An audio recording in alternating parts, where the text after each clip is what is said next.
Hi fifth graders, thanks for logging onto your Google Classroom while I'm not there today. Today we're going to be doing a virtual lab / experiment, and what I want you to do first is I want you to get your notebook out. Once you have your notebook out, I'm going to be asking you a series of questions throughout my experiment, and I want you to jot down your answers in your science notebook, and when I get back tomorrow, we'll discuss it in our groups at our table, and then we'll discuss it as a whole group before we start our lesson. So for our lab, we're just going to need two basic things. We're going to need a pencil, a regular pencil, and a couple of these circular ring magnets. So before we get started, I want you to pause the video in just a second.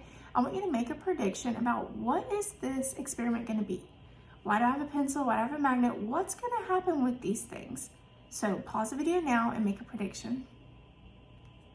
All right, now that we have our first prediction made, we're going to go ahead. I'm going to drop the first magnet down the pencil, just like this.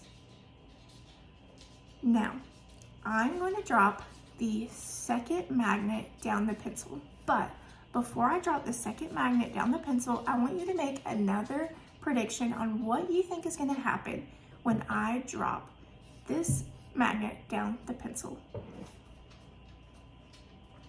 All right, now that you made your prediction, let's test them.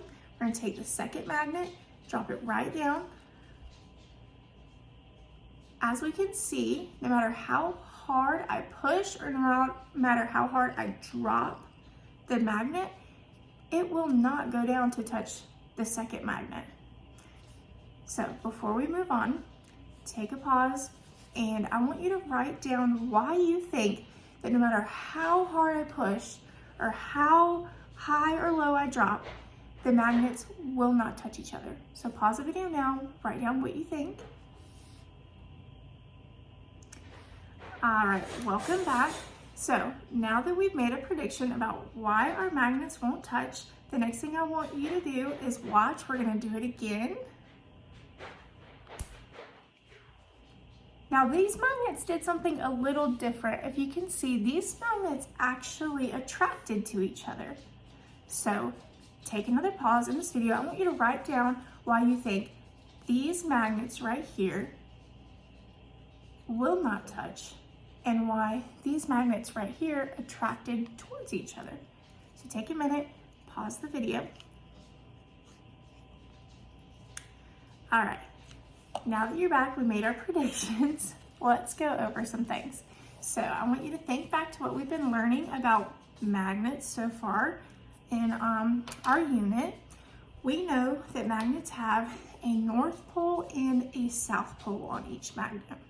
Now, something new that we're learning is that if a north and a north pole on different magnets try to come together, they will repel against each other. So no matter how hard I push on these, they're repelling against each other. And that's how, in our experiment, the floating is happening. These two magnets, we have a north pole and a north pole repelling against each other. However, when we have a north pole and a south pole come together, they will actually attract each other. So I want you to, in your science notebook, I want you to write down two interesting facts that you learned from this lab and get ready for tomorrow. Tomorrow we're going to expand on our knowledge a little bit more from what we've learned about this lab, and we're going to learn how the interaction between magnets and electricity is called electromagnetism. And we are going to see how magnets have a magnetic field that form around them, and the field is strongest at the poles, and how they can actually generate electricity.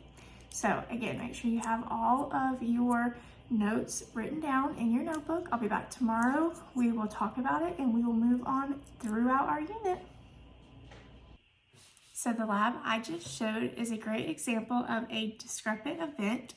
This is something great to use in your classroom it is when the unexpected happens. You are not giving a learning target right away, you're prompting questions, and you really want to disrupt your students' thinking. So you want them to say, well, I thought this was going to happen, but this happened instead, to keep them engaged in your activity.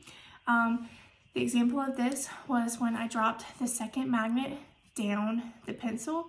They repelled against each other. And so I asked students what they thought was going to happen when I dropped the next one down.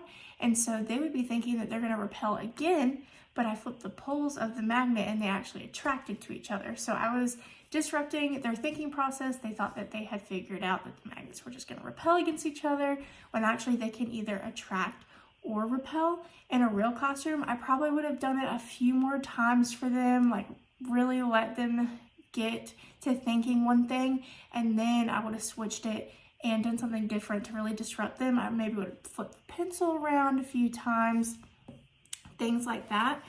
I would have used this lab as an opener for 5th grade for the science standard S5P3, obtain, evaluate, and communicate information about magnetism and its relationship to electricity.